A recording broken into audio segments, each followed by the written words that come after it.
Rotaries. I'd like all of you to please stand, and we are going to sing My Country 'Tis of Thee. All right, we get started.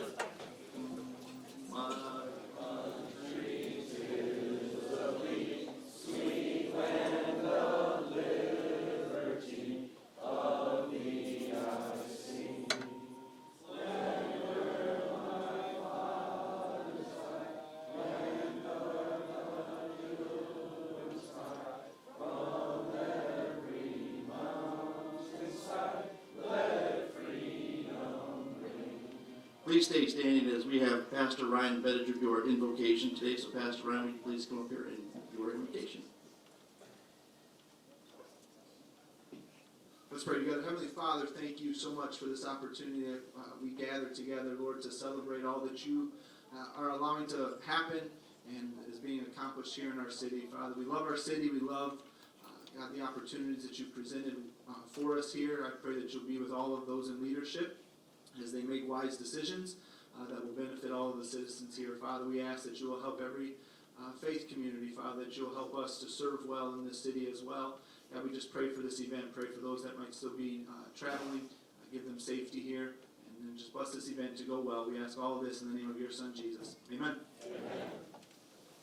All right, you may be seated. Thank you, Ryan Bettinger, for that great invocation. And first off, a couple of thank yous we want to get out of the way. And I think we do need to give a huge round of applause for the Lakes at Taylor for hosting us today. So let's give a huge round of applause for Lakes at Taylor hosting us today.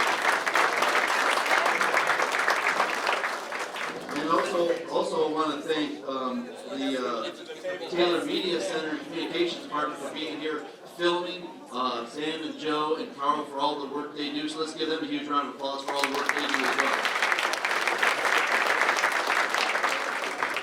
So, if you haven't met me yet, my name's Keith Lehman. I am the Taylor Rotary Club president and also the chairman of the Taylor Business Alliance. And this is a great event that we like to support for the city of Taylor here with Taylor Rotary. And I just want to give you a little history about what Rotary is all about, because I run into this all the time. A lot of people do not know what Rotary is. Well, Rotary, the best way to put it is a service organization of a bunch of people getting together and just helping the community. Rotary doesn't have one certain staple that they just take care of one area of service. We help wherever there's a need in the world. And Rotary has 1.4 million people that are part of Rotary. Here in Taylor, we have over 50 people in our Rotary Club, but Rotary is worldwide, it's international, and it's just a bunch of friends, leaders, and problem solvers who see the world, where they come together and help unite to help create lasting change throughout the world. And like I said, it was founded in 1905. You're going to hear a little bit about this today by a gentleman named Paul Harris. Paul Harris was a lawyer in Chicago, and he just wanted to make a difference in his city and his state. And him and a bunch of business owners got together and says, what can we do to make a difference in the community? And that's how Rotary got started, with a bunch of business owners. And now it's turned into one of the largest service organizations in the world, like I mentioned, with 1.4 million people, and in every country in the world. And that is a big deal. And what you want to know what Rotary is Rotary wants to, here's our motto: service above self. We want to put others ahead of ourselves. We want to make a difference. And one of the quotes by Paul Harris is, whatever Rotary means to us, to the world it'll be known by it'll be known by the results it achieves. We want to make a difference just by our actions, not just our words.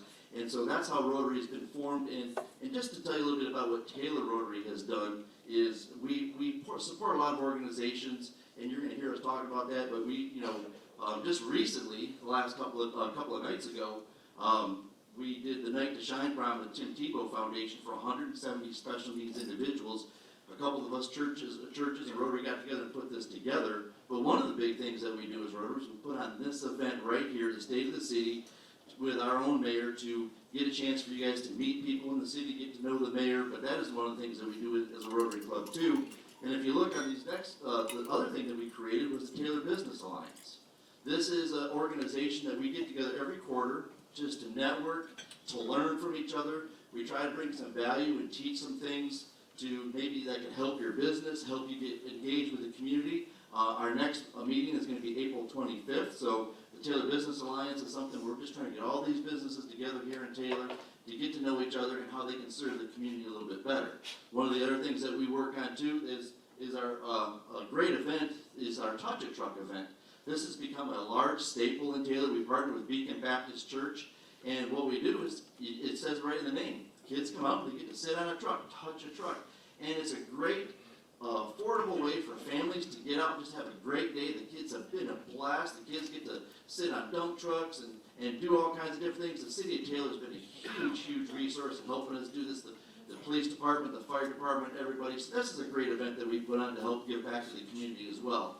One of the other things that we do as well is the Wounded America Ride. This is a fundraiser that we work with Downriver Veterans and Foundation 14, where we do a motorcycle ride, and we raise money to help veterans get back engaged in the world and maybe get a custom bike for them, help whatever is a need for veterans. So that's something that Rotary is a part of as well.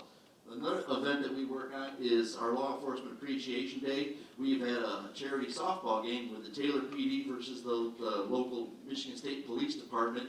And we've had a charity softball game where we bring them and their families together. We feed them, we take care of them, we have some fun.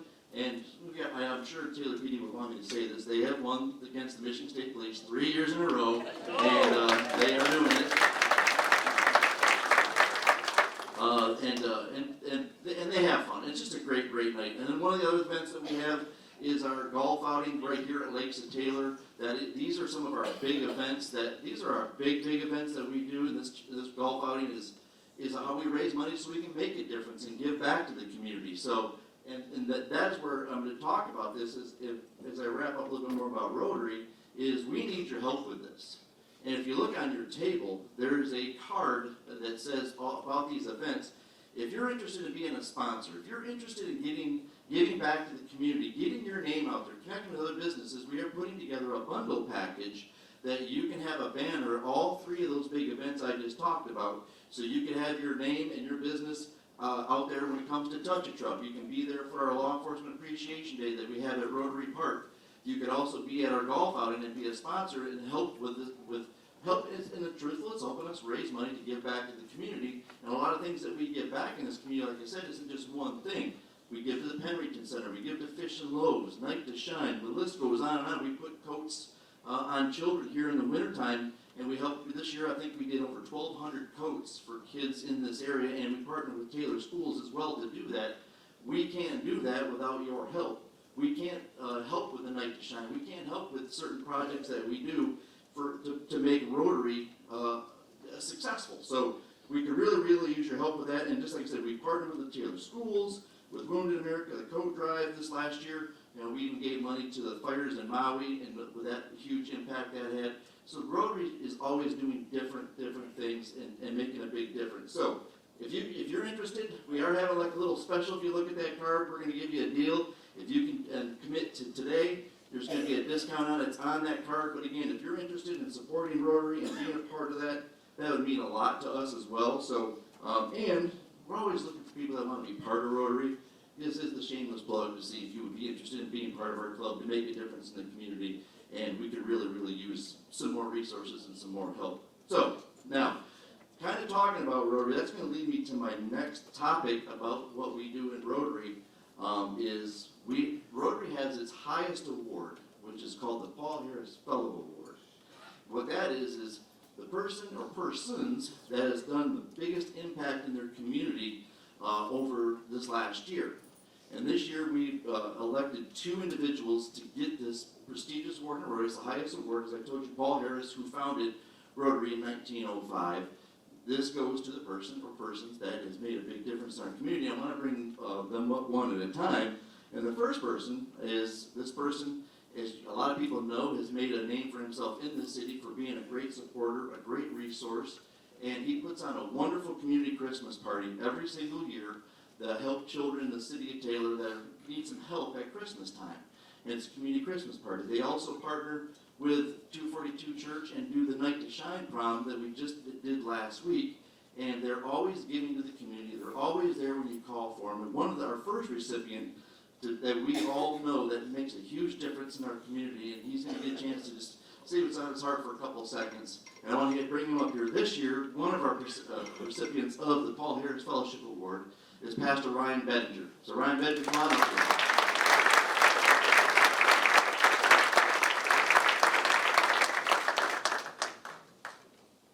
So it is an honor and a pleasure to know Ryan. All of you that, if you don't know him, this man has a heart of gold. He will do anything for you, anything for anybody. He will always put others first before himself. And I'm sure you guys all agree that he is well deserved of this award. And I want to introduce and I want to recognize Pastor from Northline Church, Pastor Ryan Bettinger.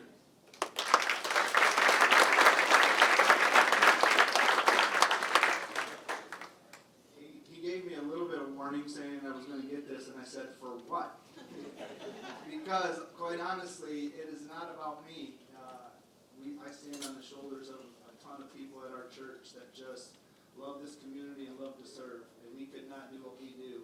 We sponsored 136 kids, I believe, at the community Christmas party from the Taylor School District, and that was people from our church that sponsored them at $100 a kid to go out and buy Christmas presents for them. That wasn't me, that was them.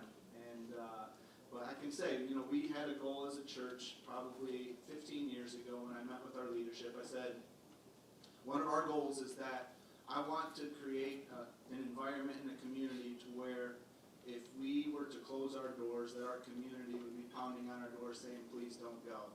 Because of the way that we serve, because of the way that we love on our community. And just this award just lets me know we're at least heading in the right direction. And so proud of that. And so we're grateful. So thank you. And we always say the best is yet to come.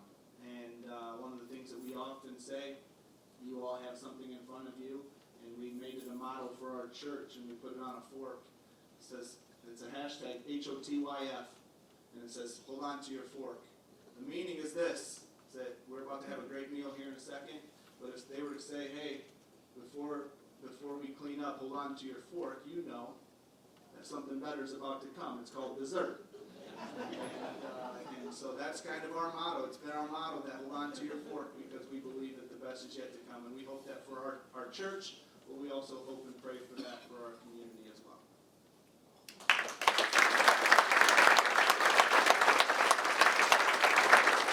All right, our next recipient, somebody that's very well deserved as well, and has helped us a ton in the city with our Touch a Truck event. If you were at the Night to Shine prom, his officers were there escorting the special needs guests down the red carpet. He's always been there when we need some support when it comes to an event, and the Touch a Truck is a very, very important one. The Night to Shine prom, having his officers there, and just always there and helping us from a safety standpoint, from a public safety standpoint, but also just making a difference in the community and supporting Rotary with putting all these wonderful events together. It was with them, we were able to do the Law Enforcement Appreciation Day and have a great softball game and a great time. And I am honored to give this next award to Deputy Chief Mike Lividini.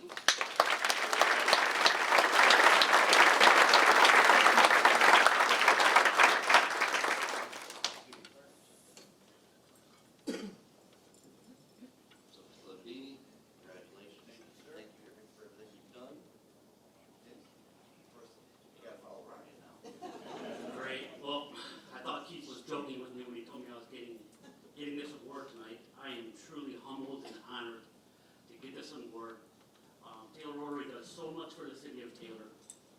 I personally want to thank you, Keith, and the Taylor Rotary for always stepping up and helping out the police department.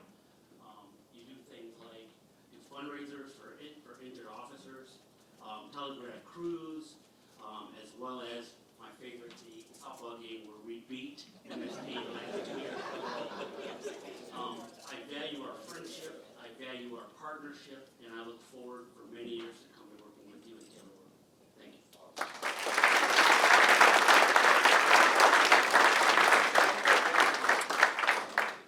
So as you see, we like to make a difference in our community, and we wouldn't be able to do that with great people like Pastor Ryan and Mike and all of you, because I know a lot of you have supported us with many things in the past, and we appreciate it. So I hope this enlightens you to give you a little bit of more perspective about what Rotary is all about.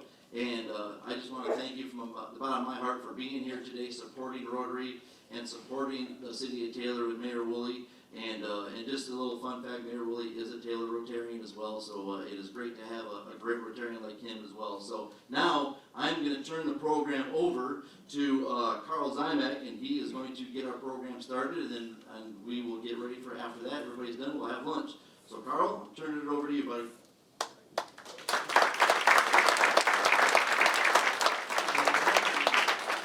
All right, thank you, Keith. And two very good picks there for the Paul Harris Award. Mike Levinini is a tremendous member of our staff at the Taylor Police, and Ryan, there you are. Ryan, you are priceless, and you are a real credit to this community. Like I said, thanks, Keith. I want to recognize, before we go forward, I want to recognize one person who is kind of behind the scenes today for a change, and that's Larry Wright. Larry, why don't you stand? Larry has been a big part of the city for a long period of time. It's greatly appreciated.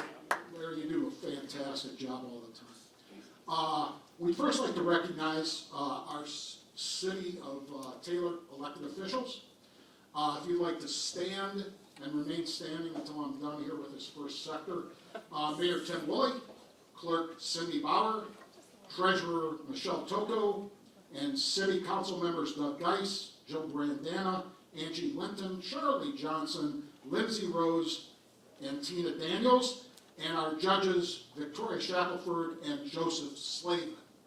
A round of applause for all of them, please.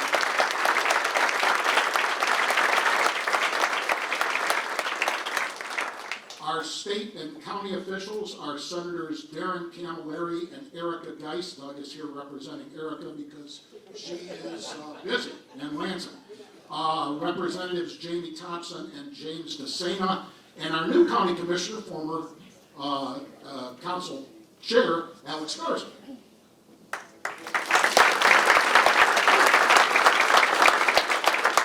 Our federal officials are Shri Tanadar, Senators Debbie Stabenow and Gary Peters. If you are a City of Taylor employee, please stand, be recognized. All of you. Come on,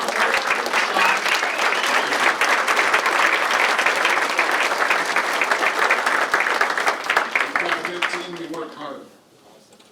If you are a military veteran, please stand and be recognized.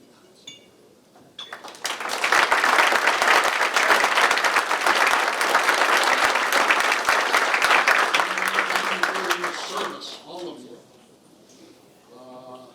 Okay, we have a few other special people we want to say hello to from the podium. Huron Township Supervisor David Glade. David. 11th District Lane County Commissioner Al Haydes. Al. Romulus Mayor Bob McCray. Dearborn Heights Mayor Bill Bazzi. Riverview Supervisor Andy Smith, Riverview City Manager, and one of our favorite guys. Where are you, Jeff Govic? He's too shy to get up. And Brownstown Township Supervisor Ed Smith.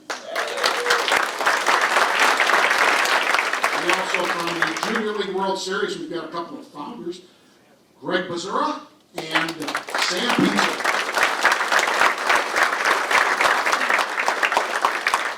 We've got a couple former council people with us. David Gordon, Mr. Taylor. I believe David Taylor. You can't hide, Dave. And Jack Myers. Jack. Great to see Jack. All right, without further ado, we're going to get our first speaker up here, and that is going to be Clerk Cindy Bauer. Cindy's going to discuss election and voting related issues this year. We're in a presidential year, if you don't know that. Cindy is serving her third four-year term in office. She began her long career with the city at age 16 as a student co-op from the Taylor schools. Since becoming clerk, she has successfully hosted cemetery cleanup days for our locally owned cemeteries, offered free shred days twice a year to residents in partnership with the Rotary. And the next one is on April the 13th at City Hall. Cindy, I'm going to turn it over to you.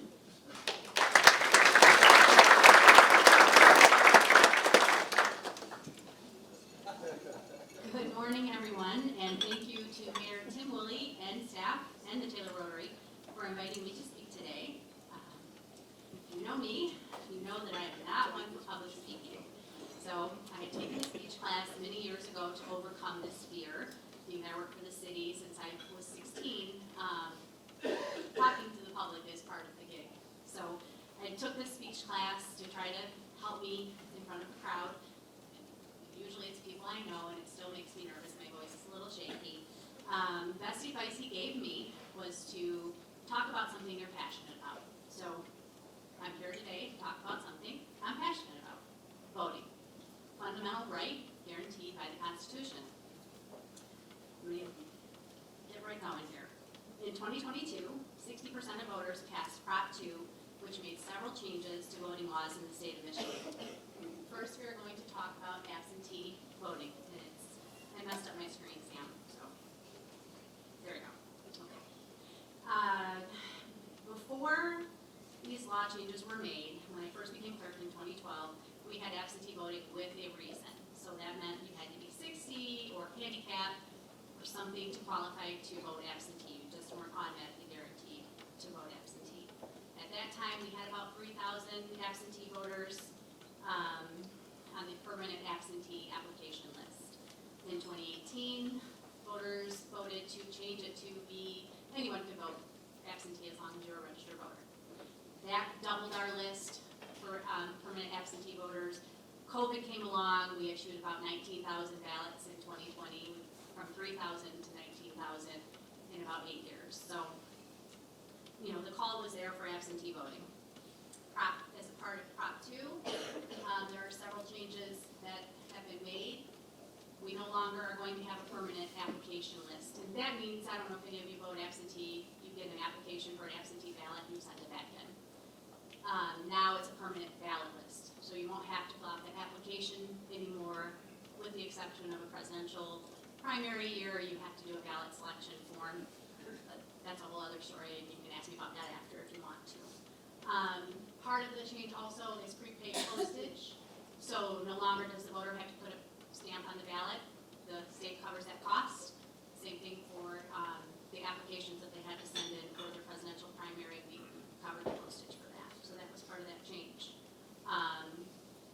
As I said, the permanent ballot list will guarantee the voter from now on, if you ask to be on the permanent ballot list, you will get a ballot automatically for every election, an absentee ballot. Or you can still vote in the polls. Or you can do, I have to talk about drop boxes, I'm so sorry. Drop boxes, we have one, there's a pretty picture. Next slide, thank you, Sam. We had two at City Hall. We had one out on Pine Street and one in the lobby. The law changes that we had to provide one for every 15,000 registered voter throughout the city. Equitably placed is what the law said. So we have two at City Hall, one at the Senior Center, one at the library, and one at DPW. So those are there. Voters can access those 24/7, and we do check them daily, as we are required to. All right. Next, we're going to talk about early voting. As a major part of Prop 2, 9 days of early voting was introduced.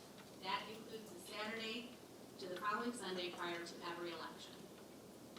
The City of Taylor early voting will take place at Taylor City Hall Saturday, February 17th through Sunday, February 25th. Weekday hours will be 9 to 5 and weekend hours 8 to 4. Check with your city if you do not, or township if you do not live in Taylor, because we were allowed to set those hours ourselves. The setup will be very similar to your election day experience. You will complete an apt to vote, fill out that ballot, and then feed it into the tabulator. A lot of people who would come in to vote absentee didn't like that they couldn't feed the ballot into the tabulator. So this actually changes that for the voter. They'll have that option now 9 days prior to every election to vote themselves. Ours will be at City Hall, as I said. I do want to say that not much is going to look different for you when you come in to do that. It's just going to be at a different location. All 23 precincts, we have 23 precincts in Taylor, will be at City Hall versus throughout the city. So that'll be a little bit different. But other than that, nothing's going to really look different for you as the voter. There have been a lot of changes, and I give a lot of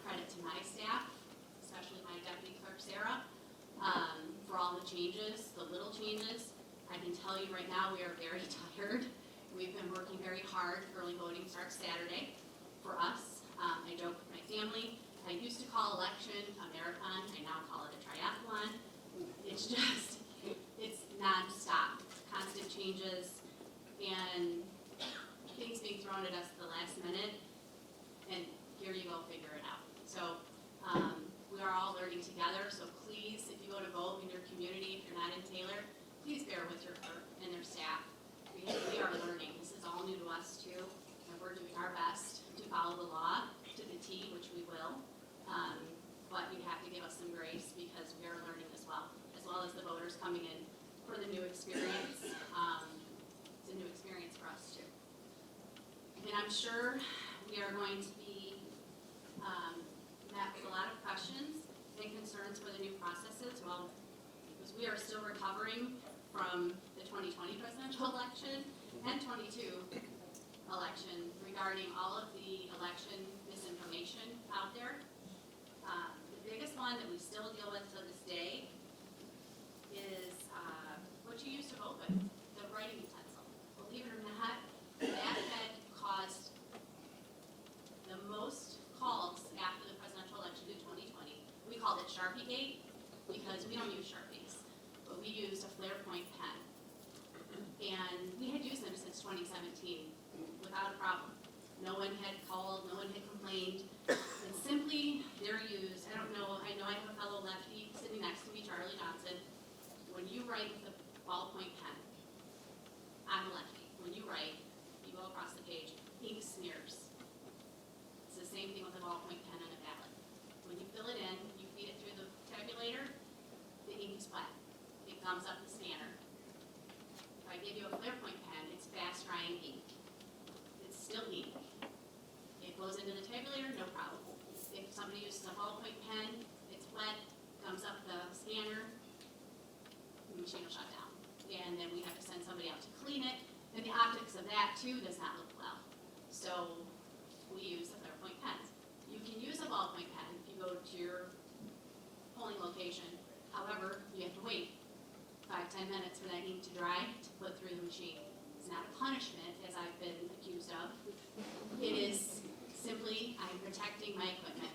I have a job given to me, an oath that I took, and part of that is to protect the equipment too. And believe it or not, that writing utensil is part of it, and it's, I would rather buy a ballpoint pen, 79 cents a box, versus, a lot more expensive for the Flair Point pens, and I'm sure my budget director sitting right there, he would love for me to do the most economical, but I have to do what protects the equipment. That is my job. And I know it seems silly to focus on this, but you guys would be surprised at the phone calls that I have received, the accusations, and I was told that my career would be ruined if I didn't give them a ballpoint pen. So it's the honest to God truth. Sit with me on election day. Finally, changes were made in the law also in 2022 that we can raise the number of voters at a precinct. Right now, before we were limited to 2,999 voters per precinct. They raised that to 5,000. This is going to be extremely helpful because we were notified that there are going to be some closure of school buildings. So that will help us. We can increase the number of voters. So there'll be some changes being made, and just wanted you all to be aware of that. If you are a Taylor resident, there are some procedures that we have to do. We just did not have time to tackle that this year, but it will be a main focus next year. And you can expect to see that. You'll get a voter ID card with your change. We'll put it in the Taylor today. We'll talk about it at council meetings. We'll do everything we can to try to get it out there for the public. But anyways, I would again like to thank Mayor Willie and everyone here for inviting me to go over these upcoming changes. I know it's not exciting, but it is my world, and it will affect you as a voter. You will see changes even if you don't live in Taylor. Your clerks, trust me, Wayne County clerks, we all talk. We're all going through the same things. I would also like to again thank my deputy clerk, Sarah. If Sarah can stand up, please.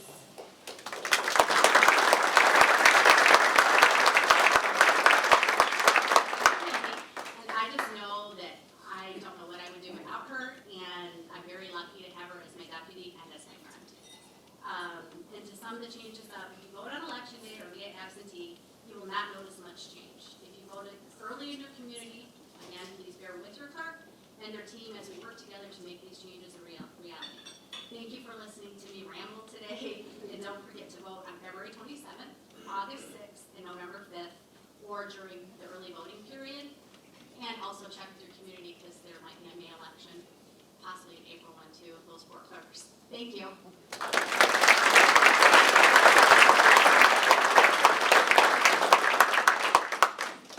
Okey-dokey.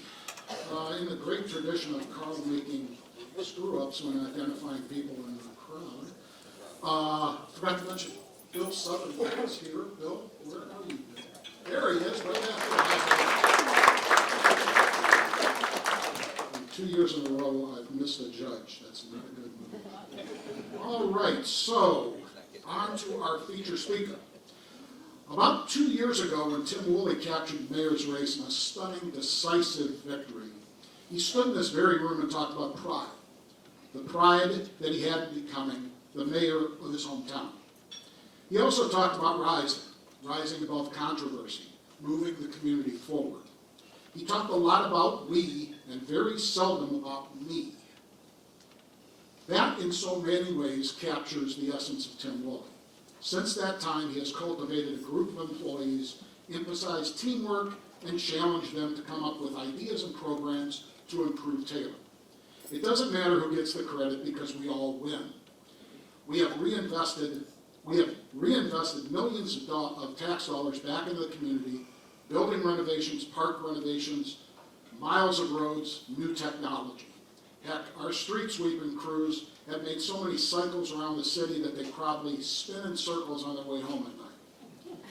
We've paid down debt, and we haven't issued any other debt. We've also saved. Our general fund balance sat last month at about 37%, a fantastic percentage. We've settled contracts and started unique hiring campaigns. We've welcomed new business, walked in parades, oohed and ahed over fireworks, and jammed Heritage Park to watch Taylor North try to bring home another world title. I don't know whether you've noticed it or not, but the city of Taylor is in a pretty good position these days. And a lot of it is because of our featured speaker, the man who talks about we and seldom about me, our mayor, Tim Woolley.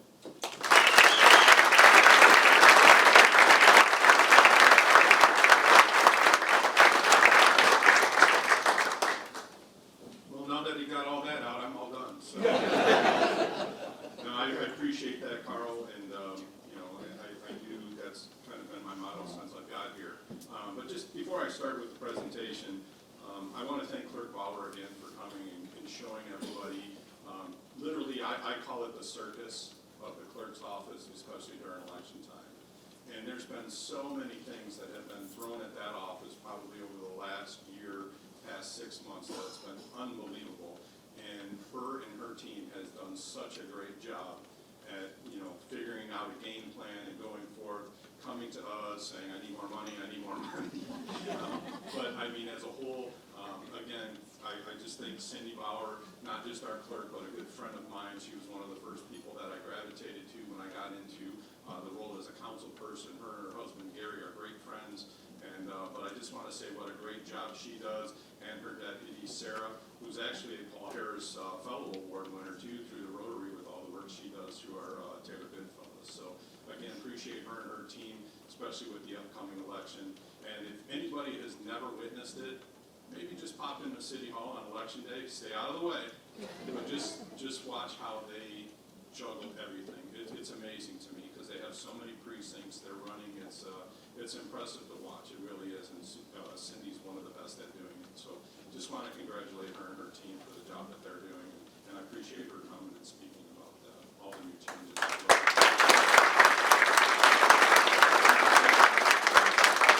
As Keith said, I'm also a member of the Rotary. So I'm not just a figurehead. I'm actually, I think, a valued part of the group. I really enjoy everything they do and everything that I can be a part of. I'm always happy when I leave there.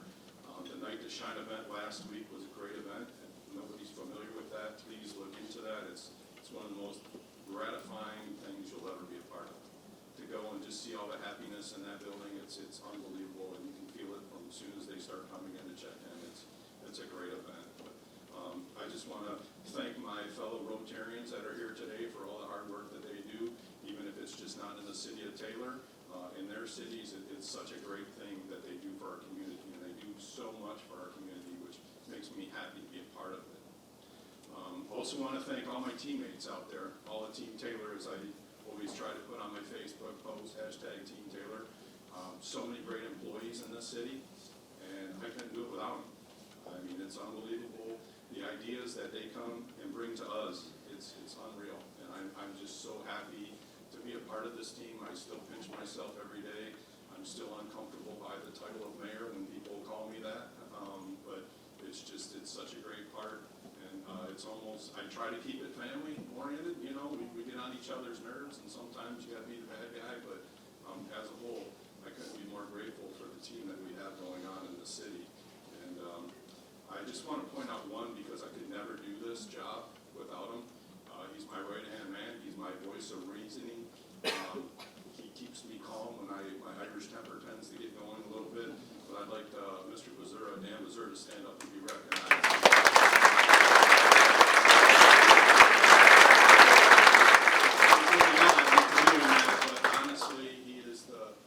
Best chief of staff I could ever imagine, and he makes my life so much easier, and me and him are truly one and one.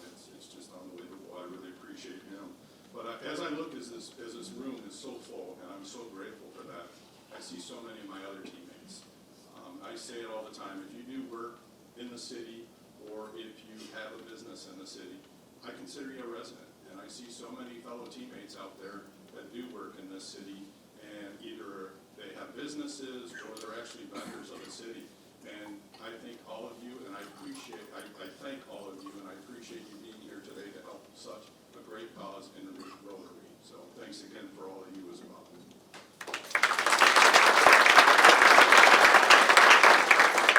right, so I'm going to start one more, I almost missed it, but I also want to thank my wife, Amy.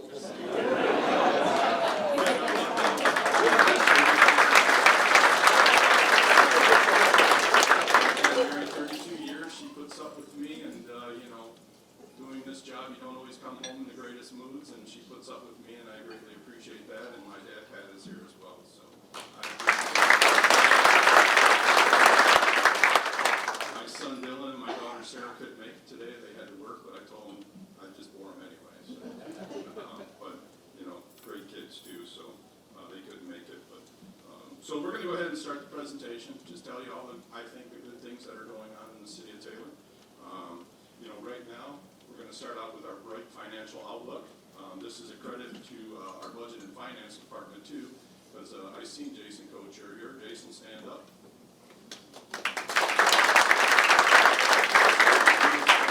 He is our CFO in the city of Taylor, and he is the one that we go to every time we want to spend money. Two questions. Jason, do we have the money? Jason, can we afford this? And if he gives us the go-ahead, then we proceed. So really appreciate all the hard work him and his staff do as well.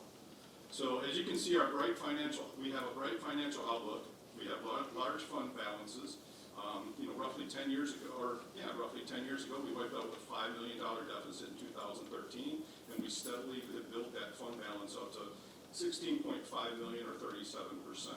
And that goes along with teamwork there too, because I was on council those days, and we now have a council that is actually really financially responsible, and I appreciate their help. So our city council is definitely a big part of this team, and they are a big part of that as well. So let's give a quick hand to our city council.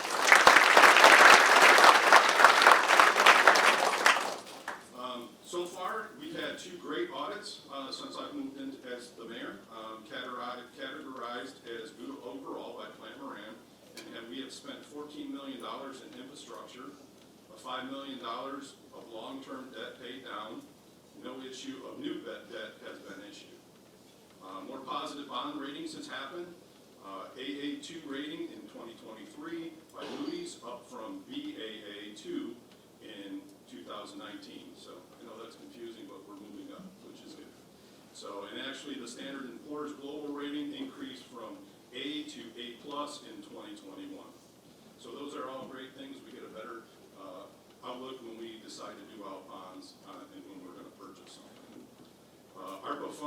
allocated. Luckily, we were awarded $11.6 million during the pandemic, and we have a remainder of $8.9 million, which must be used by December of 2024.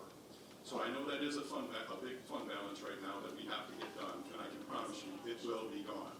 So one of the big things that we've talked about is revamping our IT and our ERP service. We want to make things simpler for the community, whether it's paying bills, scheduling planning with the planning, or inspections and stuff like that, and that's a huge part. And that's the one area that we really lacked, I thought, when I came in. And it's going to be a big investment, but I think it'll definitely move us and make us more efficient in the future. So investing in our new ERP system, revamping our IT department. Also, we've done some strategic relocation of employees. We're now moving more people into the actual departments in the city, which allows people, when they call in and have an issue, they can talk to somebody directly right in the department. We're still in that process because until our ERP and our IT systems are up to date, then we will be able to proceed a lot quicker with that as well. So that's probably the one thing that we've been a little slow on, that I've wanted to kind of attack early on. And also, as I said, the direct phone option right to DPW, because they receive most of the calls when people call into the city. So now we have a staff down there that they're calling directly to our DPW. So. Transparency. This is always the magic word. People really gravitate to this word, transparency. So we try to do our best. One of the things I've tried to do since I got here, I wanted to try to be as available to the public as possible. We have quite a few people that will call up when they walk into City Hall. I talk about this regularly. If I'm available, I'll talk to you.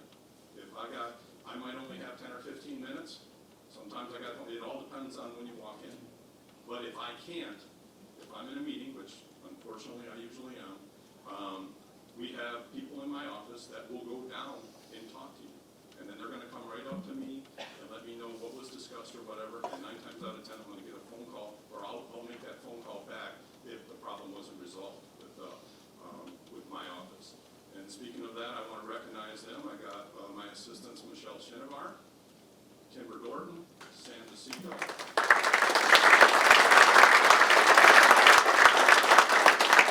Me and Dan can't talk to you, one of those three will. So that's just one of the things that we wanted to do, and it's been pretty successful.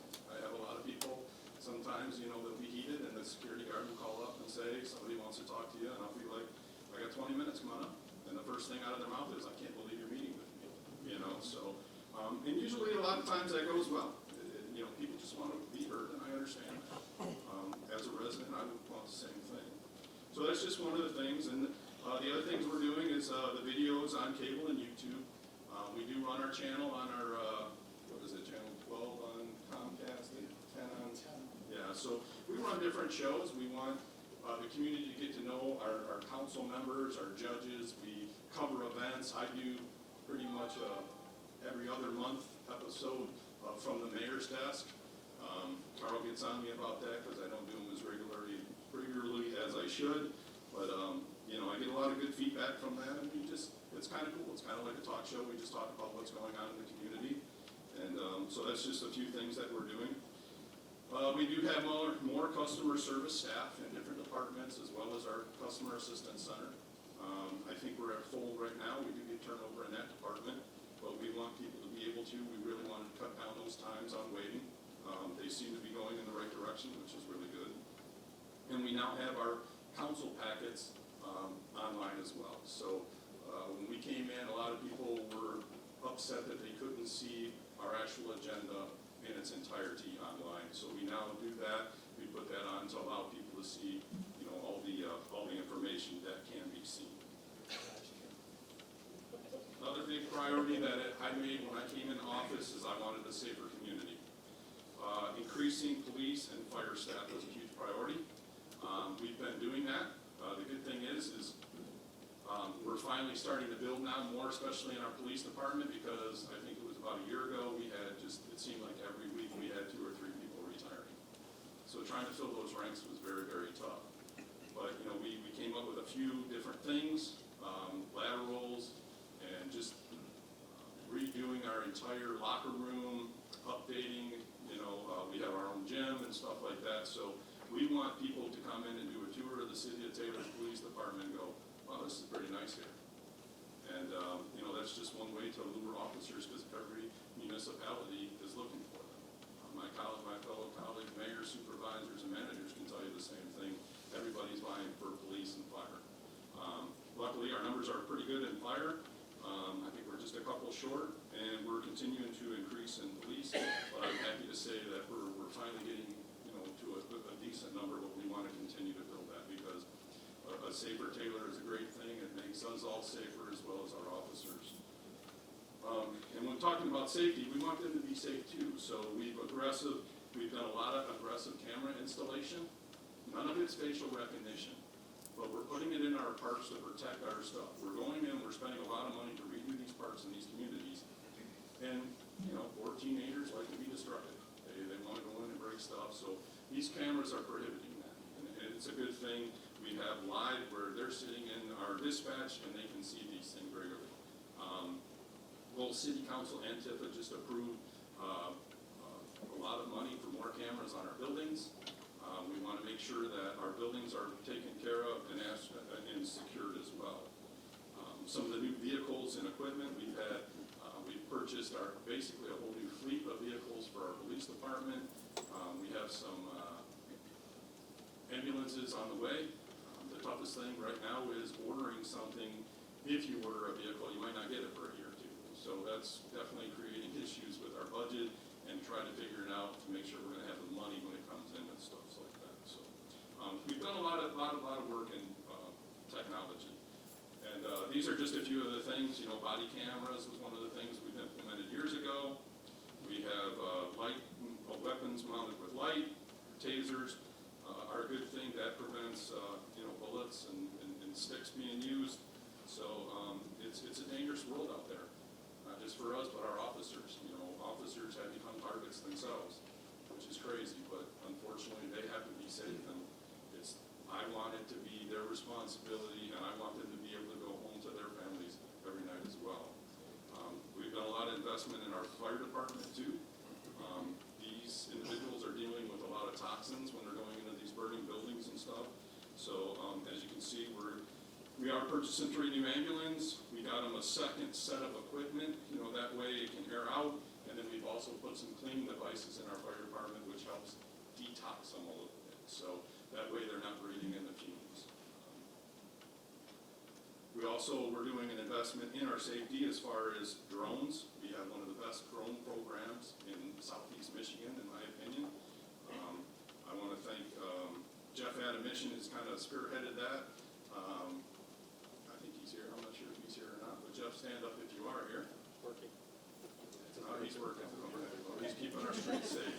He's flying the drones probably over, So, but that's been incredible. And we have a lot of municipalities reaching out to us, asking us about our drone program, and we're willing to help them. And we've actually assisted other municipalities as well, lost children, just different situations where we were able to use our drones to help them.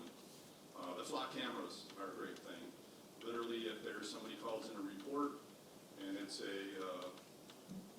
black Ford pickup truck with a red stripe down the middle of it, they can punch that in and those flock cameras can pick them up in no time, and they can actually follow them wherever there are cameras. So, and they're becoming more and more popular in all of Southeast Michigan, which is all makes us safer, and it lets us catch the bad guy quicker. We have police liaison officer in our school. I think we're going to add one more to those. I think that's what we're looking to do. But it's nice to be able to have a police officer in the school to get to know the kids, and that way there's they learn a little bit about police. More police interaction is a good thing in my opinion. I'm sure a lot of people saw that the new Yukon that we have. It's got the cool Griffin on it and all the graphics on there and stuff, which is really cool. It's our vehicle, but we did make the schools pay for all the pretty artwork on there. So, but we want to do it. And crazy thing too, we just did this roughly about 6 months ago. It's called Star Chase. You see a lot of coverage in the media today where anytime there's a chase between police and the bad guy, somebody usually gets hurt or possibly killed. And a lot of departments are getting away from the chasing. We do have standards that we choose to do and not do, but the start chase is literally like a dart process. A police vehicle is able to get up close to the vehicle, push a button from inside the car, and it shoots a dart at the car, and it sticks to the car, and at that point, we can back off and just basically track them from that point on. So as you can see, technology in law enforcement is just getting unreal. It's so impressive. You know, every time we turn around, there's something new. And to continue on that, I'm going to start out with the dogs that we have in the city, and the one in the middle there is called, right now, called Rat Dog. This is a robotic dog that we can use if, you know, a situation we had a barricaded gunman. And this is something that we could have sent in, and as you can see right on the front there, that is like an iPad. So we can have our officer right there, we can put a picture on there or something like that, but it's direct contact with the assailant that's in the building. So it's a great feature. It can be kicked over, and it can right itself. You know, that was the first thing. It does have limitations, but there's insurance things on these. But it's just a great thing, and we're talking, we're probably going to do some sort of event where we're going to let the kids in elementary schools here in the city do a thing where we're going to let them name it. And so it currently does not have a name right now, but we have Officer Nunley and Cindy on which is the yellow lab, great dog, I see her regularly. And then we have our new bunker with our fire department, and I can't remember exactly what her specialty is, but she's a great dog as well, and so they're just part of the Taylor family, cute and cuddly as well. So facility and infrastructure improvements, some of the things we've done there is, well, we have, this is kind of cool, we've talked about it, and but if you don't know, we are doing a complete revamp of our animal shelter. We have the existing building right now. It is old and outdated. We definitely looked at that and said, man, we got to do something here. And then since we have a specific act for that, we decided, you know what, let's just build a new one. So what we're actually going to do is we're not only building a new one, but we're going to, when it gets built, we're going to move all our little furry friends over there, the cats and dogs, over into that building, and we're going to totally revamp the existing building as well. So I think we're going close from 5,000 square feet to roughly 20,000 square feet. It's going to be pretty much state of the art. We've invited the state to come in and help us with the designing. I can tell you Matt Bonza and Sean Donovan, our poundmaster, have done an incredible job just going into such detail, and the state was even knocked out. They were so impressed with everything we got going on that, and I'm really excited to see how that's going to turn out, and I think it's going to be a great thing. You know, the one thing I want to say about our animal control, they're true animal lovers. They really are, and you know, sometimes they get beat up a little bit, but they take such good care of those pets. And now there's so many things that this new place is going to allow us to do, like a new animal that comes in, we can quarantine them in a nice area before because I think it was roughly 6 or 7 years ago when we had a case of parvo come in. And it's a very tough thing, but basically we almost had to wipe out almost every animal that was in there because it was that bad. We immediately put changes in effect after that, and I think we had a case of parvo roughly 2 years ago, but we only had 4 animals now. And I know that's sad to hear, but that's a big step. You know, the things that we're doing, and then this building will make it even better. And we want to, you know, looking at all the things that Matt has done, literally the colors of the wall, everything is to keep the animals calm. You know, because when they're in cages for quite a while without being adopted, that can affect their brain.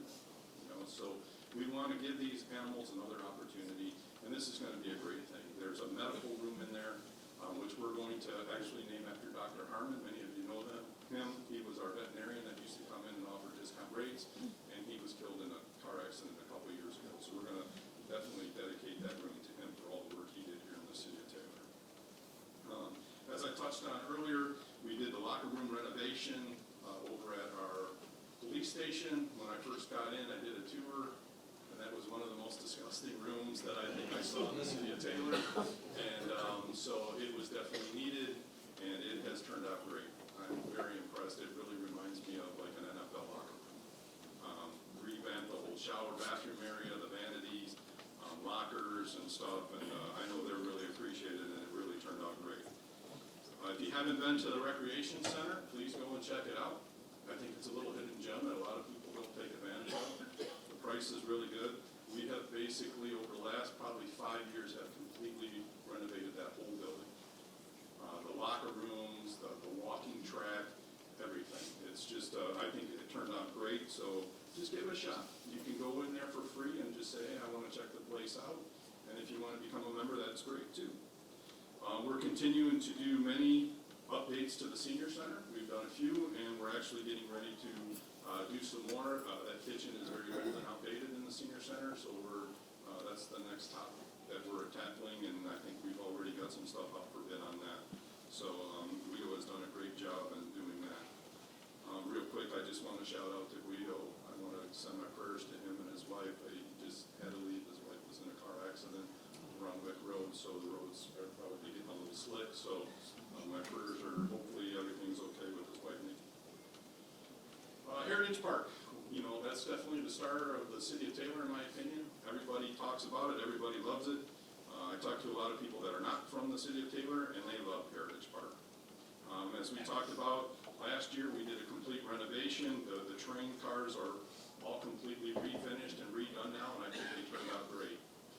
We got to a really close situation where we literally almost had to just say, hey, we got to take them out of there. We couldn't find anybody to fix them. Through Guido's hard work and his team, we did find an expert. The Taylor Historical Society helped us. We were able to find the people that could do the work, and we could find a actual true historian that helped them design the work to make these as accurate as possible. So really great job. If you hadn't seen them, go please check them out. They do a great job, and they're definitely a piece that a lot of people like to take pictures of and in front of. So in the middle there, we got a grant from the state. Really want to thank Senator Erica Geis for this. She did a lot of hard work for us and got us some money to secure not only a cool pavilion over at the petting farm. As you can see the top of it, we're going to be able to store hay up in there and have the pavilion below it. And to the right of that is we're going to put in a new farm-style playscape. This will help increase when the kids do come to the petting farm, they're allowed it, but it will also help us with parties that we have at the petting farm too. So it's just another cool thing that if people want to have a birthday party or any sort of party for a small kid, this would be a great opportunity to come. You can see the animals as well, play on a cool playscape, and you can have lunch or whatever under the farm-style pavilion. Warren Heritage Park, something I was very happy and proud of. The lighting over there in number 4. You know, from the get-go, I've been a big fan of the Heritage Park and the Little League World Series. And anybody knows that used to go to those games, when they shut the lights off, it was pitch black back there. So it was something that I always wondered, like, why haven't they put any lights out there? So it was just something that I wanted to do. And with the help and support of City Council, we were able to get the money for these lights, and I think it turned out great. And I really want to thank, I've seen Joe from Fairfax Electric here. Him and his staff did all the work, and I think they did a great job. So thanks for that, Joe. Appreciate it. And actually, every time I see him, he still brings it up. Mr. Brazura loves to point out the fact that I told him one day I was going to light the back eye, and he tells me every time, so it's a good thing. I get kudos from Mr. Brazura thanking me for getting those lights back there. So, but again, that was a team. Westmount Church is completely refinished and open for business now. We've been having weddings there. It turned out great. Exceeded my expectations. Again, Guido and his staff did a phenomenal job. There was a lot of work that went into that, and all the work that was done on there is incredible. And if you've never seen the inside of it, if you get a chance, just pop your head in there and look and take a look around. The stained glass is incredible. It's really a beautiful place. And now that we have Westmount Church there, Heritage Hall is what we're going to probably officially name this. Talking with a few people, it's basically known as the Activity Center. Parks and Rec came to the department and, my department and said, hey, look, we have this building that's basically sitting vacant, and there's some things that we figured we could tie that in with the church. And now we offer, you were able to rent that hall. It's been completely revamped. They just had the daddy-daughter dance over there. I want to thank Melanie and her staff for doing such a great job over there. I popped my head in there, and it didn't look like you were walking into this school gym or the senior center cafeteria type situation. It was like you walked into a party, and you could tell the kids were feeling it, the dads, and we wanted to showcase that. That was one of the reasons we wanted there. But Melanie they had it all worked out great, and I could tell the kids, and it gave us the opportunity to showcase it. And since we had that, we're getting more and more people reaching out to us, possibly wanting to have their wedding at the church, and then they can walk right 20 yards across the sidewalk, and they're in their hall. So that turned out really good, and I'm really happy about that. Lane Park, we've been talking about this, but now we're finally starting to get the show on the road. They're going to start moving earth there this year. We're going to do so many things there. It's kind of been a hidden gem that was forgotten about. I think it's a park that's going to not only be great for Taylor, but every surrounding community. I thank Wayne County for being our partner here. They gave us half the amount with ARPA funds, and we're using the other half with our ARPA funds, and it's just going to bring Lane Park back to life, in my opinion. Last year, our DPW crews went in there and cleared out as much brush and trees and debris as possible. There's still a lot of spindles there left from the paintball. They did say they want it, but if they don't hurry up and come get it, we're going to probably have a massive bonfire. So our fire department will be able to get some good training out of it. But we'll warn everybody if that's the case, because there's quite a few of them. But just so many things are going to be happening. It's going to kind of be more of an extreme park. We're going to have the skateboard and BMX style type stuff. We're going to have the disc golf. We're going to put out a fishing dock in that little pond there for kids to be able to fish. There's going to be a few pavilions there, and there's going to be a dog park, and there's probably a few other things, a sled hill, and probably, like I said, a few other things that I'm forgetting about. It's going to be a great park, and I'm really looking forward to it. And people are really going to start seeing the work there this year. On the horizon, so this is one of the topics that I get a lot of. So Fletcher Park was declared a park a few years ago, and we did put walking paths in there, but essentially it's been idle since then. Moving forward, we've been trying to get grants. The biggest issue with Fletcher Park right now is there's not a parking lot. So we're coming up with a plan to where we're going to put in the parking lot, and we're trying to reach out to get some grants, basically, for pickleball courts. We're going to try the best we can to get the pickleball courts to a grant, but if we can't, we're going to make it happen with the city of Taylor. So grants are always a great thing, but we got to get that parking lot in there first. So it's going to probably be right off of Pardee Road, kind of somewhere where the schools used to sit, something like that. So me and Guido's going to sit down as far as talking about what actual location would be best, and then we could add. But we're probably not going to put a lot of things there. And I don't think, actually, I think there's going to be more pickleball courts coming as well, not just at Fletcher Park, but I think that's going to probably be the location of the first one. It's the #1 growing sport right now. I probably get asked weekly about it, but it is definitely in the future, as long as we can get grants and get approvals. So the other thing too is, I know the last time I rode by there, I saw all the equipment there and stuff. So Homestead Park, I think they're either starting or it's up. I'm not sure on that, and I know well as Rotary Park, we're putting a pavilion there and a new play state there, up closer to the state police. That way it can kind of be observed a little better too. And those both turned out great. So now we're going to talk about the Department of our Public Work projects. Got a great staff down there. I want to thank Ralph Richard, our DPW director. Ralph, stand up if you're here.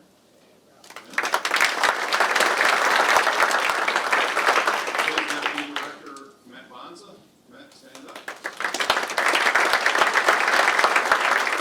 And our city engineer Chris Gibbs. If you're here, stand up. We have weekly meetings. They're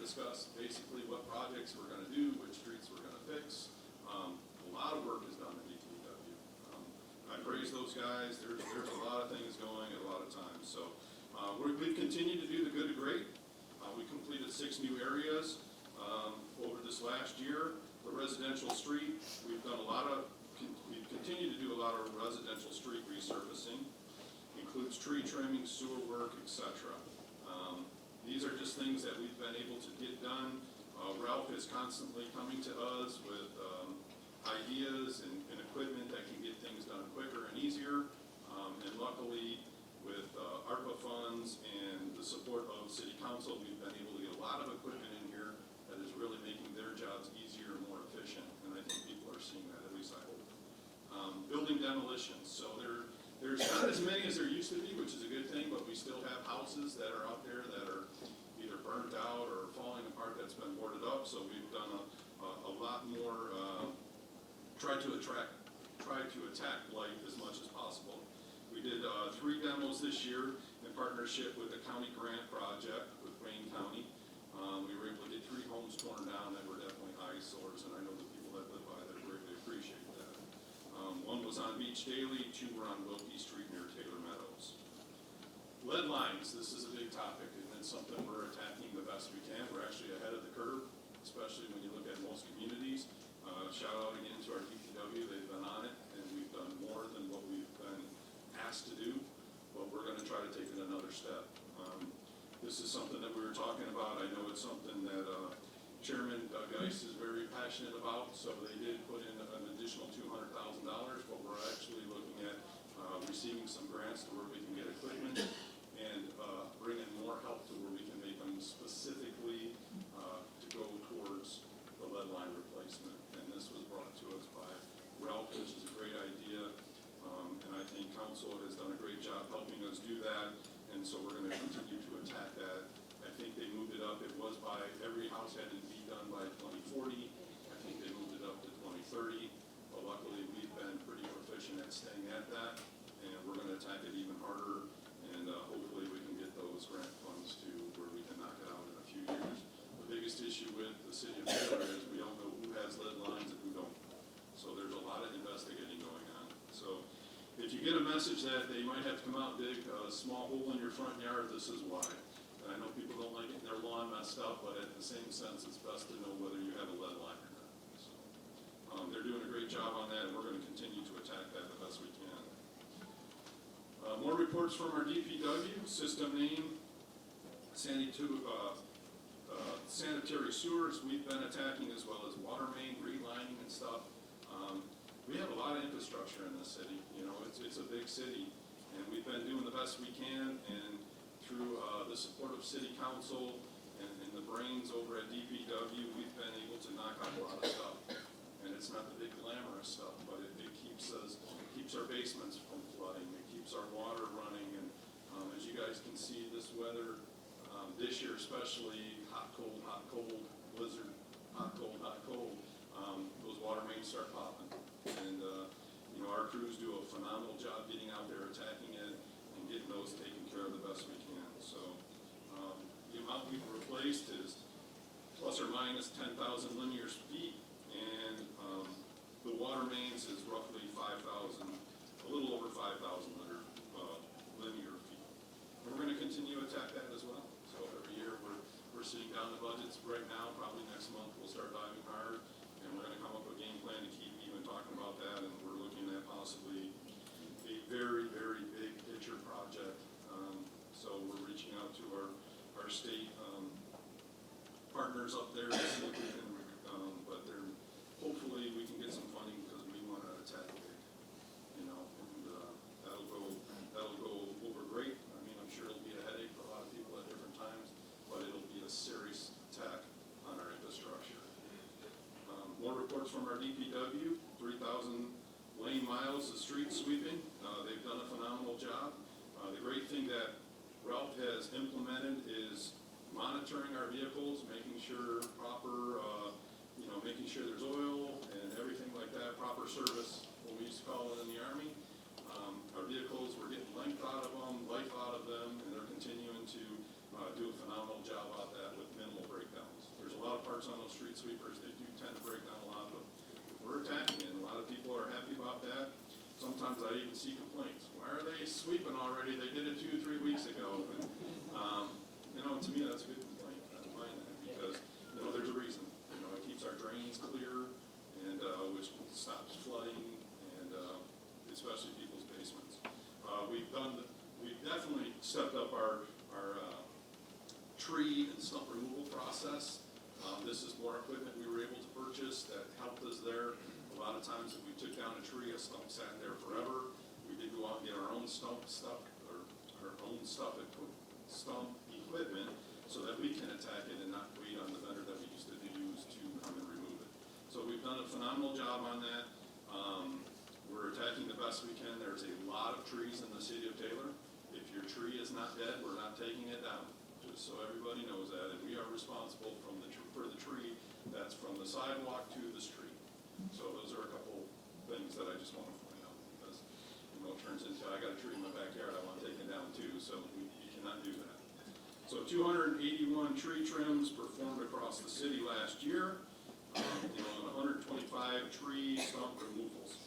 And we're continuing to attack those as well. Road improvements, 160 miles of local roads and 34 miles of major roads. We've gotten to a lot of neighborhoods. We've attacked our crumbling asphalt pretty good. We're actually we're getting towards the end of that. We're going to try to attack more and more cement, but as everybody knows, cement is a lot more expensive than asphalt. But that's what we're doing. We're going to continue to keep checking on that, and we're going to sit down probably here in the next month to solidify the streets that we're going to be doing. And we're going to continue to work on infrastructure in the city of Taylor because it's a big thing. I know it's not the headlight thing, the highlight thing you want to talk about, but at the end of the day, it's something that needs to be done, and it costs a lot of money to do it. So we're going to continue to do that. So now we're going to show a quick presentation of just some of the things that are going on here in the city. I'm sure you're kind of sick of hearing my voice, so I'm going to let you watch this video with Carl's smooth voice and talk about all the great things that's going to be coming here to the city of Taylor. The City of Taylor supports robust business and development. Here are some clips of recent news coming out of businesses in our community. Main Event Entertainment is the newest attraction planned for Traders Point, located on Eureka Road and I-75. The 48,000 plus square foot facility will feature attractions such as bowling, arcades, restaurants, and more. This entertainment center joins relatively new Kudos Tap Room and Fieldhouse located on Pardee near Superior. Kudos opened in the spring of 2022, a combination of street food and craft beer intermingled with new wave sports like axe throwing and fowling. Sheetz, a fast-growing 24-hour convenience store gasoline station chain, plans to expand into Taylor with not one but 2 new locations. One will be located near the corner of Telegraph and Champaign. A second one is planned along Eureka Road, east of I-75.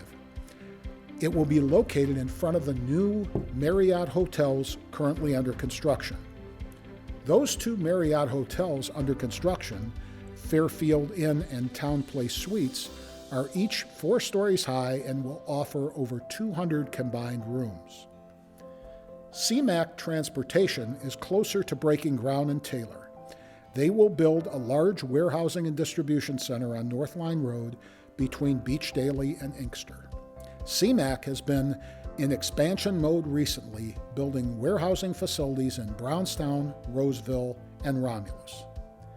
UniFirst's new $15 million headquarters building was finished last year along Inkster Road just south of the Oakwood Group. The 85,000 square foot state-of-the-art facility includes 10,000 square feet of office space. The Uniform Company, which used to be located on Monroe Boulevard, already employed around 300 Taylor residents and discussed adding approximately 100 more jobs. Metro 94 Commerce Center, a large distribution facility, is located near Inkster and Beverly Roads in the northeast end. This project will develop a barren, contaminated location near a school and a residential neighborhood, offering environmental cleanup, new tax revenue, 350 permanent jobs, and a $40 million investment. Telegraph Road development remains busy. Despite taking over the old Art Van building on Eureka and Rocco, Gardner White Furniture decided to keep its original Telegraph location open. That store remains a very attractive location to customers in Dearborn Heights, and other communities to our north. Siraki's Crispy Chicken and Pizza joined Corner Store and Tasty Burgers as part of an impressive new gas station convenience store center on the corner of Van Born and Telegraph. Buffalo Wild Wings Express opened on the east side of Telegraph Road, just north of the old Taylor Moose property. B-Dubs Express is a smaller version of the traditional model and includes a drive-through. There are over 500 Buffalo Wild Wings franchises in the U.S., as well as over 50 internationally. Buffalo Wild Wings also boasts over 650 company-owned locations. Scooter's Coffee opened its first location in Taylor last year. Nearly 700 Scooter locations across the country service customers from a convenient 664 square foot drive-through kiosk concept, one of which was built south of the existing Tubby's on Telegraph Road. Meanwhile, Sonic Drive-In may be in Telegraph Road's future. Soar Restaurants, Sonic's corporate arm, purchased 3 vacant lots on Telegraph and Crowley, just south of Walmart, with the intention of building a Sonic drive-thru. In other Telegraph-related news, Wings Financial held a grand opening in May, Downriver Nutrition hosted a re-grand opening in October, and the popular Pete's Place restaurant celebrated its 40th anniversary. Last but not least, Howell Peterson Funeral Home and Cremation Services celebrated its 150th year in business. It started in 1873 as Dearborn's pioneer funeral home and remains the oldest continuous running business in that city. In 1962, a new facility was built in what was then Taylor Township. The Peterson family expanded the Taylor Chapel in 1970, and in 1989, the new Howell Peterson Taylor Chapel was opened in its current location. In new news along Eureka Road, Ichiban Japanese Steakhouse opened in 2023. Ichiban is located next to Panera Bread. Customers can feel the excitement in the restaurant, where world-class sushi and hibachi make every meal an adventure, led by cooks who are every bit entertainers as gourmet chefs. One of the most popular eateries in America, Chick-fil-A, still plans on developing near Southland Center. That project has been delayed by environmental regulators, but the Taylor Retail Management Group plans to build on the site of the old Little Daddy's restaurant.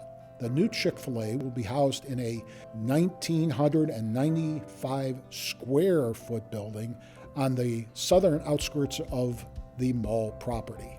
Motif Jewelers celebrated its 40th anniversary last summer. The Motif name has always had deep roots in the Detroit region. In 1996, Motif opened its first retail outlet at the Livonia Mall, and by the late 1990s, that store was closed in favor of a newer location in Southland Center. In 2021, Motif Jewelers moved to its new flagship showroom on the corner of Eureka and Rocco Roads. Meanwhile, a new Taco Bell location was built on Eureka near Inkster. Lastly, Southland Center added 6 new tenants in 2023 and 20 overall during the past 2 years. In business news along Ecorse Road, Vito's To Go has opened at 2540 Ecorse Road. Vito's Italian restaurant and bar has been a longtime downriver staple in Lincoln Park. The Taylor location is under the ownership of Christy Kerr and her husband, Eddie, and is located on the site of the old All Sports Pizza. The Taylor Commons Shopping Center added an advanced auto parts location. The new store is located next to Crunch Fitness. The aftermarket parts provider serves both installers and do-it-yourself customers across approximately 5,000 locations in the US and Canada. Elsewhere around town, a new Bigby's coffee is planned on Goddard near Beach Daily. A new Dollar Tree replaced the CVS on Goddard and Pardee, and popular J.P. McGuire's restaurant purchased its second location in Taylor, a new and renovated trolley stop lounge on Pelham Road north of Wick. Always remember that Taylor remains made for you when it comes to business activity.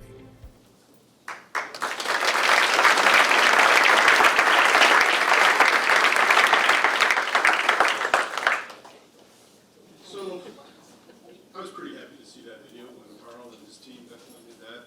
I think there's great things going on, there's continued things that are coming down the pipe, which is a good thing. I think we're continuing to move the city forward, that's been my goal. And like I said, with the help of everyone, city council and all the departments doing their job, I think Taylor's doing a great job.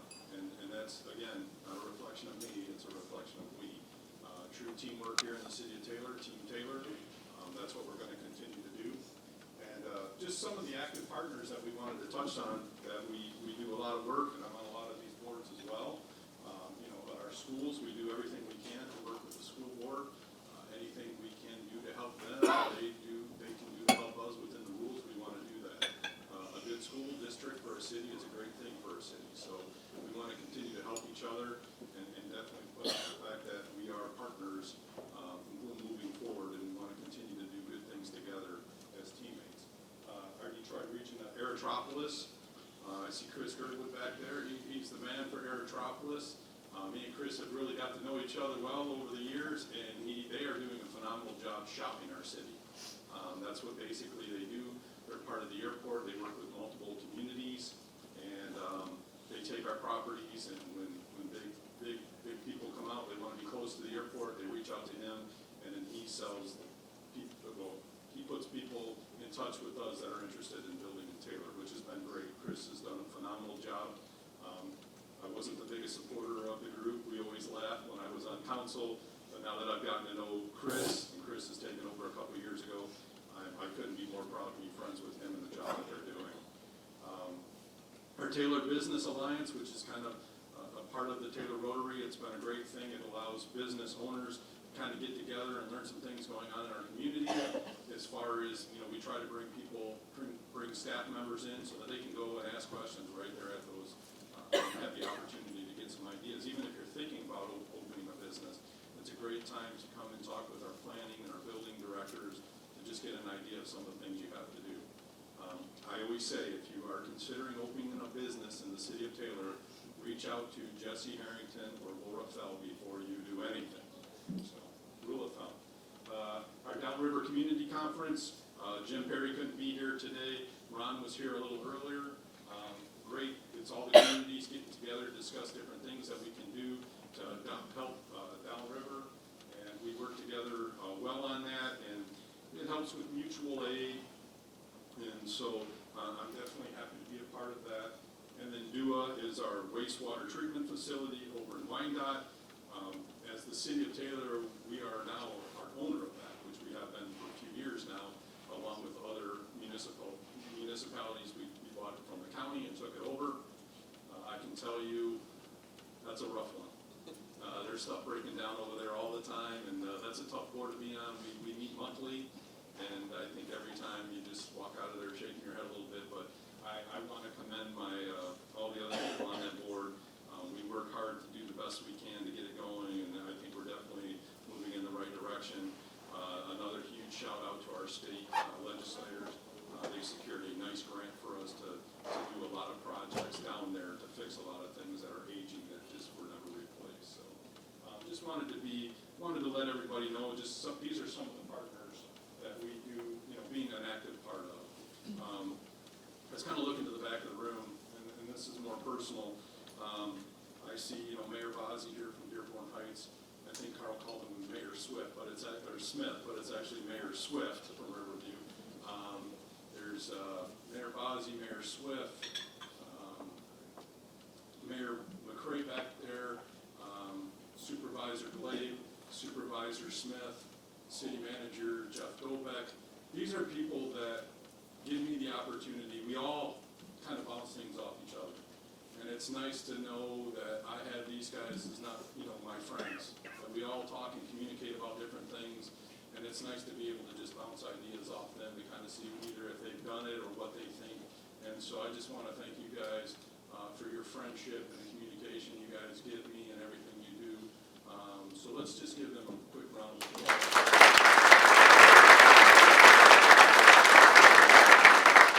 They know it's not an easy job. They know it's not always a popular job, but it's nice that we can all communicate with each other and bounce things off, whether we agree or disagree. So I just want to thank them. And again, as I wind down, I want to thank all of you today for coming. It's just so nice to see, from my perspective, a packed house all the way to the back door. We were able to add a couple tables this year because of the new format. Hopefully you guys like the screens the way we did it. This cool backdrop that Guido was able to get. We were able to add a few tables, so I apologize to Taylor Chevy for being all the way back there, guys. Sorry about that, but being able to add some new tables allows more people to come in and see this and support the Rotary. So again, thank you for everything. Please be careful. I think our DPW is probably out there knocking out the roads already, but it does look like it might be a little slick out there. But hopefully everybody enjoys the meal. Let me know if you don't like it, because we're always trying to improve things here. But I got complete faith in this staff. They do a phenomenal job. So hopefully they prepare a great meal for you. If there's any issues, just let me know. Okay, so again, I want to thank our staff from Taylor, Lakes of Taylor here. I see Tim and everybody else. Nancy's done a phenomenal job, but again, let's give a hand to the staff.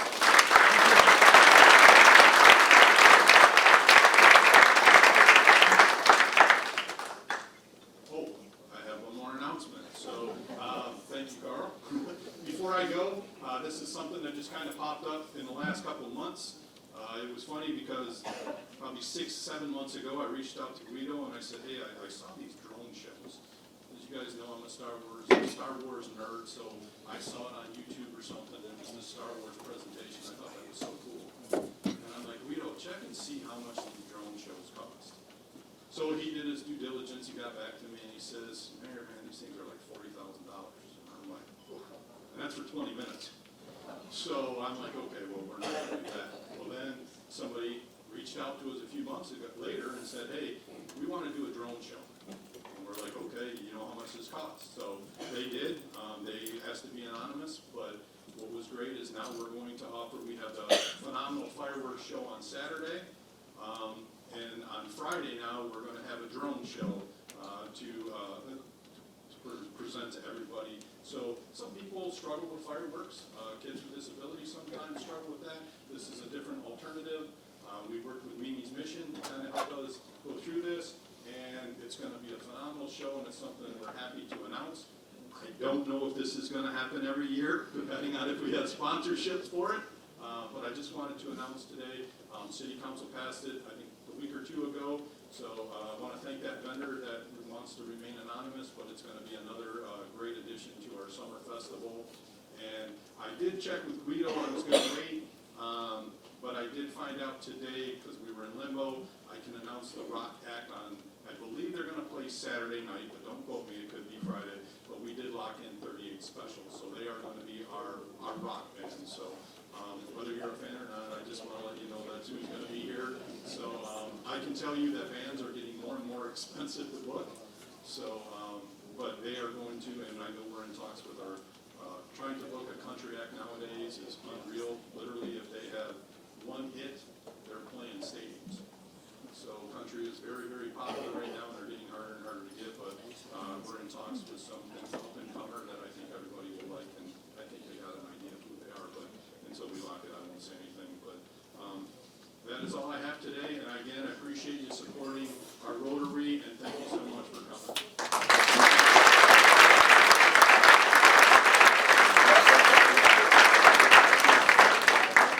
Let's give Mayor Woolley another round of applause for taking our day.